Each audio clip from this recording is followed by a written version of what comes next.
Kənddə ən çox sevdiyim şeylərdən biri də insanlar arasında o bildiyimiz, şəhərdə hər addımbaşı hiss olunan rəqabətin olmamasıdır. Burada hər kəs təxminən eyni yaşam imkanlarına malikdir. Nə kimsə kimisə ötüb keçmək üçün bir yarışa girir, nə də statuslar arxasınca qaçır. Bir çoxu deyir ki, rəqabət insanı inkişaf etdirir. O gərginlik, o qaça-qaç olmasa insanı yerində sayar. Amma məncə inkişaf etmək mühitdən yox, insanın öz istəyindən gələn bir şeydir.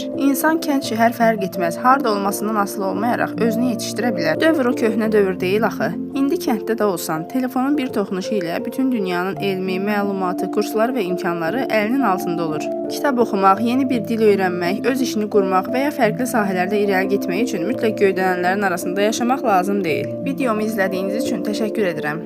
Bəs siz necə düşünürsünüz? Kənddə inkişaf eləmək olmur həqiqətən? İnsanın irəli getməsi üçün mütləq şəhərin o amansız rəqabəti olmalıdır. Videomu bəyəndinizsə, rəy yazmağı və dostlarınızla paylaşmağı unutmayın.